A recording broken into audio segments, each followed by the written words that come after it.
నమస్తే, welcome to hit TV. ఈ రోజు మనతో పాటు ఉన్నారు ప్రముఖ ఆధ్యాత్మికవేత్త, ఆస్ట్రాలజర్, అలాగే లైఫ్ కోచ్ రఘుప్రియ గారు మనతో ఉన్నారు. వారితో మాట్లాడి మరిన్ని కొత్త కొత్త విషయాలు తెలుసుకునే ప్రయత్నం చేద్దాం. నమస్తే మేడం. నమస్తే. ఎలా ఉన్నారు? ఫైన్, సూపర్ రా. చూస్తే అర్థమైంది. థ్యాంక్ ఇప్పుడు యూ మా. ఆషాఢ మాసంలో కొత్త నవదంపతులకి ఆ. దూరంగా ఉండమంటారు కదా, అసలు ఎందుకు? కరెక్టే. ఈ మాసంలో కరెక్ట్ గా తెలుసుకోవాల్సిన విషయమే. ఆ, అయితే ఏంటంటే మనకి శాస్త్రపరంగా, ఆధ్యాత్మిక పరంగా, ఉమ్, ఆరోగ్యపరంగా కూడా ఏ అంశాన్నైనా మనం 3 రకాలుగా తెలుసుకుందాము.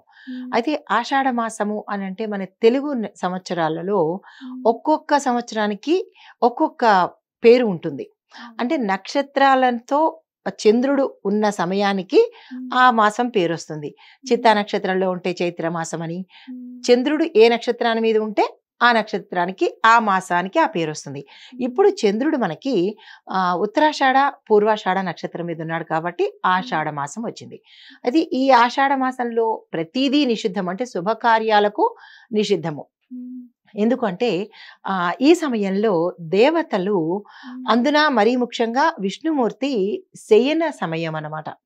4 నెలల పాటు ఆయన నిద్రించే సమయము. దేవీ దేవతలకు కూడా విశ్రాంతి సమయము. ఉమ్, అందుకని మనము ఏ పుణ్యకార్యాలు ఈ సమయంలో చేయము. ఈ మాసానికి దేనికోసం ప్రతీక అంటే, ఇప్పుడు యజ్ఞాలు చేయాలంటే దేవతలు ఉండాలి. అవును.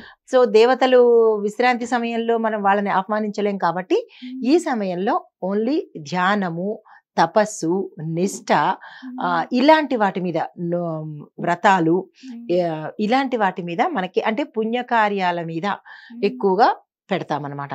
దాన ధర్మాలు, పితృ సంబంధించిన దాన ధర్మాలు చేస్తుంటాము.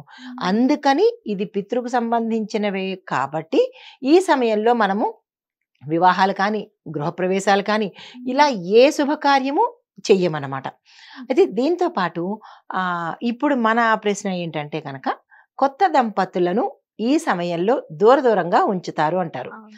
అయితే ఎందుకు అంటే ముందుగా ఈ శుభకార్యం జరిగిన అంటే జ్యేష్ఠ మాసంలోనూ 2 నెలల ముందో పెళ్ళిళ్ళు అయిన వాళ్ళు ఈ సమయంలో కలిసి ఉండరాదు అనేది ఆచారపరంగా ఒకటైతే కనుక, ఆధ్యాత్మిక పరంగా ఏంటంటే కనుక ఈ కొత్త దంపతులు మరి సత్యనారాయణ వ్రతం చేసుకుంటూ ఉండాలి, ఇంట్లో శుభకార్యాలు చేస్తూ ఉండాలి. కాబట్టి ఇద్దరు ఒక చోట ఉండి ఈ కార్యక్రమాలు చేయకూడదు. అందున భార్యాభర్తలిద్దరూ కొత్త దంపతులు కలవకూడదు. ఎందుకు కలవకూడదు అంటే, కలిసే సమయంలో గర్భధారణ జరిగితే కనుక అది అమ్మాయికి ఇబ్బందులు సూచిస్తుంది. ఎందుకంటే ఇది పిత్త సమయము అంటే చలి ఎక్కువగా ఉండేది.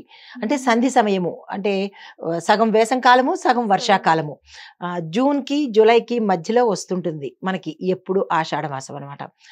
ఈ సమయంలో అమ్మాయి కనుక గర్భధారణ చేస్తే ఆ పుట్టబోయే పిల్లలకి ఇబ్బందులు కలుగుతాయని, ఆమె ప్రసవించే సమయానికి కరెక్ట్గా మనకి వేసంకాలము ఆ సమయంలో పడుతూ ఉంటుంది అనమాట. అందుకని ఇబ్బంది సూచనగా ఉంటుందని మనకి ఆచారపరంగా దూరంగా ఉంచాలంటారు.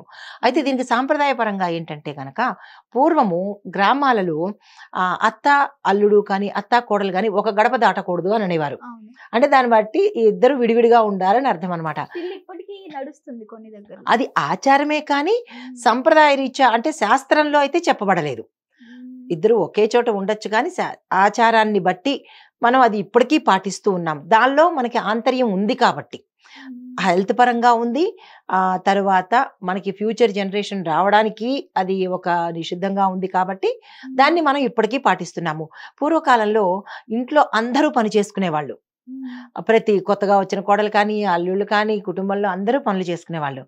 అయితే కొత్తగా వచ్చిన ఈ పిల్లకు పనులు అప్పచెప్పడం, వస్తూనే చేటా చీపురు ఇవ్వడము, లేదంటే వంటిల్లు అప్పచెప్పడము ఆ పిల్లకి అంతగా బాగుండదు. కాబట్టి ఏం చేసేవారంటే దూరంగా ఆ అమ్మాయిని పెట్టేవారు. మీ ఇంట్లో కొన్నాళ్ళు ఉండమ్మా, 1 మంతే కదా అయ్యింది పెళ్ళయి, కొంచెం తల్లి నుంచి వెంటనే విడిపడకుండా కొంత ఆ పిల్ల దగ్గర తల్లి దగ్గర ఉంటుంది పిల్ల అనేది ఒక ఇదైతే, కొత్తగా పెళ్ళైనప్పుడు భర్త దగ్గర, తల్లిదండ్రుల దగ్గర, అంటే భర్త తల్లిదండ్రులు, అత్తమామల దగ్గర, ఆడపడుచుల దగ్గర ఎలా ఉండాలి అని మసలడం కోసము, వాళ్ళని ఎలాగా మలుచుకోవాలి అని చెప్పడానికి తల్లికి, అంటే అమ్మాయి యొక్క తల్లికి సమయం ఉంటుంది కాబట్టి పెళ్లి సమయంలోనే చూస్తారు కదా, అమ్మో వీళ్ళు ఎలా ఉంటారు, రూడ్గా ఉంటారా, స్మూత్గా ఉంటారా, నా కూతుర్ని వీళ్ళు ఆదరించగలుగుతారా, ఆదరించలేరా, ఈ పిల్ల వాళ్ళలో కలుస్తుందా లేదా అనేవన్నీ సంశయాలు ఉంటాయి పెళ్లి చేసి పంపించేసిన వెంటనే.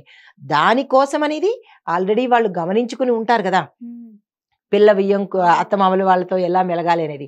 అప్పుడు తల్లికి కొంత సమయం ఉంటుంది, ఈ నెల రోజుల పాటు తల్లి చెప్తూ ఉంటుంది అనమాట, అమ్మ నువ్వు వాళ్ళతో ఇలా ఉండాలి, అత్తతో ఇలా ఉండాలి, మామగారితో ఇలా ఉండాలి, వచ్చిన బంధువుల్ని ఆదరించాలి అని ఈ మంచి శుద్ధులు మంచి బుద్ధులు చెప్తుంది అని ఒక సంప్రదాయ పరంగా. అయితే మరొక పరంగా ఏంటంటే కనుక ఈ పిల్లకి అత్తమామ దగ్గరికి వచ్చి పెళ్ళై వచ్చిన కొత్తల్లోనే మళ్ళా పుట్టింటికి వెళ్ళేటప్పటికి ఈ అత్తగారి మీద మమకారం పెరుగుతుంది. నా అత్త ఎప్పుడైతే ఆడపిల్లకి తాళి పడిందో, నా అత్త, నా భర్త, నా ఆడబడుచు, ఆ నా అనే శబ్దం వెంటనే మారిపోతుంది. మరి అది అసలు ఏ విచిత్రమో తెలియదు కానీ అమ్మ వాళ్ళకన్నా అత్త వాళ్ళ ఇల్లు అంటే చాలా ప్రీతి అయిపోతుంది. అమ్మో మా వారు ఏం చేస్తున్నారో, మా అత్తమ్మ ఏం చేస్తుందో అన్న లెక్కలో వెళ్ళిపోతారు. అంటే ఆ బాండింగు ఆ ప్రేమ కలగాలని మనం ఈ ఆచారాన్ని పెట్టామన్నమాట. అంటే ఇందులో ఇంత అంతరార్థం ఉంది. దీంతో పాటు ఆధ్యాత్మిక దృష్టిగా చూసినట్టయితే, ఇది మన సామాజిక పరంగా, ఆధ్యాత్మికంగా చూసినట్టయితే కనుక ఈ సమయంలో చాతుర్మాస దీక్ష పట్టుకుంటారు. ఎప్పుడైతే విష్ణుమూర్తి శయనంలోకి వెళ్ళిపోతాడో, ఈ చాతుర్మాస దీక్ష పెట్టినప్పుడు ఎక్కువగా ఉపవాసాలకి, తర్వాత శాంతిగా ఉండడానికి తెల్లని వస్త్రధారణ, పసుపు రంగు వస్త్రధారణ, ఇలాగ శాంతికి సంబంధించి కూల్గా ఉండేందుకు పనికొచ్చే ఈ దినాలు కాబట్టి ఈ ఇరు పక్షాల వారు ఈ ప్రయత్నంలో ఉంటారని దైవపరంగా అంటే ఆధ్యాత్మిక పరంగా ఇది ఒక రకమైనది. అయితే గృహస్థులు కూడా, కొత్తగా పెళ్ళైన వాళ్ళు కూడా దైవం వైపు ఆధ్యాత్మికం వైపు మళ్ళాలి అన్న ఒక అంతరార్థం కూడా ఈ ఆషాఢ మాసంలో ఉంది. అది ఈ ఆషాఢ మాసంలో చేయవలసిన పనులు ఏంటంటే కనుక తెల్లవారుజామునే లేవడము, విష్ణు సహస్రనామ పారాయణ ఎక్కువగా చేయాలి. విష్ణువుకు సంబంధించినటువంటి స్తోత్రాలు కానీ, ఆలయ దర్శనాలు కానీ ఇలాంటివి ఎక్కువగా చేస్తూ ఉంటారనమాట. దీంతో పాటు దీక్షలు తీసుకోవాలి. దీక్షలు తీసుకోవాలని రూల్ ఏం లేదు, అందరూను తీసుకునే వాళ్ళకి ఇది అనువైన సమయం అన్నమాట. సో ఇది మనకి ఆధ్యాత్మిక పరంగా ఈ రగా. అయితే ఈ ఆషాఢ మాసంలో ఆడవాళ్ళకి ప్రత్యేకంగా ఏం చేయాలి అన్న సందేహం రావచ్చు. ఏం చేయాలంటే వ్రతాలు చేసుకునే వాళ్ళకి నైవేద్యాలు తయారు చేసి పెట్టడము, తర్వాత ఆషాఢ శుక్ల ఏకాదశి రోజు మనకి ఆ సమయంలో పూజకు సంబంధించిన పనులు చేసుకోవడము. దీంతో పాటు మనకి ఆండాళ్ళమ్మని ఎక్కువగా మనం పూజ చేస్తాము. గోదాదేవి ఐడియా ఉంది కదా, గోదాదేవి అయ్యవారిని ఈ సమయంలో ప్రసన్నం చేసుకుని, అప్పుడు మనకి గుర్తుందా పాసురాలు చదివేటప్పుడు ఆ సమయంలో వివాహం చేసుకుని ఆ తల్లి ఈ సమయంలో ఎక్కువగా అమ్మవారిని అయ్యవారిని పూజిస్తూ ఉంటుందని, మనం కూడా ఆవిడ బాటే పట్టేటట్టుగా మనం పూజలు వ్రతాలు చేసుకుంటాము. అయితే దీంతో పాటు ఈ సమయంలో ఈ ఆషాఢ మాసంలో సత్ప్రవర్తన కలిగి ఉండాలి, మాంసాహారం నిషేధించాలి, తరువాత బ్రహ్మచర్యము సాధ్యమైనంత వరకు పాటించాలి. అంటే కొత్త దంపతులకి, పాత వాళ్ళకి అక్కర్లేదు. అయితే సాధ్యమైనంత వరకు బ్రహ్మచర్యం పాటిస్తూ ఉండాలి. అనృతాలు అంటే అబద్ధాలు ఎక్కువగా ఆడకుండా ఉండాలి. పవిత్రతకు ప్రాధాన్యత ఎక్కువగా ఇవ్వాలి. దీంతో పాటు ఎక్కువగా పట్టు వస్త్రాలు అంటే మరీ పట్టు అక్కర్లేదు కానీ మగవాళ్ళైతే పురుషులు ధోతీలు, పట్టు పంచెలు ధరించాలి. స్త్రీలైతే ఎక్కువగా చీరలు ధరించే ప్రయత్నం చేసుకోవాలి. దీంతో పాటుగా చేతి నిండా గాజులు ఉండే ప్రయత్నం చేయాలన్నమాట. ఇవి అంటే కొత్త కోడలు కానీ ఈ ఆడవాళ్ళు కానీ ఆషాఢ మాసంలో చేయవలసిన పనులు, నియమ నిబంధనలు అనమాట. చాలా చక్కగా వివరించారు. హిట్ టీవీ యాప్, ఇందులో short news, live news, entertainment shows, movies, digital magazines తో పాటు మీ జిల్లా వార్తలను కూడా ఫ్రీగా చూడొచ్చు. ఇంకెందుకు ఆలస్యం, వెంటనే హిట్ టీవీ యాప్ ని డౌన్లోడ్ చేసుకుని ఫ్రీగా ఎంటర్టైన్మెంట్ పొందండి. Hit TV app, hit TV app, please download hit TV app. Hit TV app ని ఫ్రీగా డౌన్లోడ్ చేసుకుని ఎంజాయ్ చేయండి. మీకు నచ్చిన ఎంటర్టైన్మెంట్ కోసం హిట్ టీవీ యాప్ ని ఫ్రీగా డౌన్లోడ్ చేసుకుని ఎంజాయ్ చేయండి. హిట్ టీవీ యాప్ ని డౌన్లోడ్ చేసుకుని ఆస్వాదించండి, ఆశీర్వదించండి. ఇంతమంది సెలబ్రిటీలు హిట్ టీవీ యాప్ ని డౌన్లోడ్ చేసుకోండి అని చెప్తున్నారంటే ఎంత మంచి యాప్ ఆలోచించండి.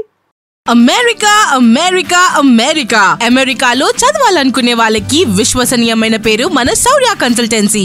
UK లో 1 year masters. UK లో 1 year masters. 2 years work permit up to 5 years visa. Contact Saurya Consultancy. Contact 89851 89851.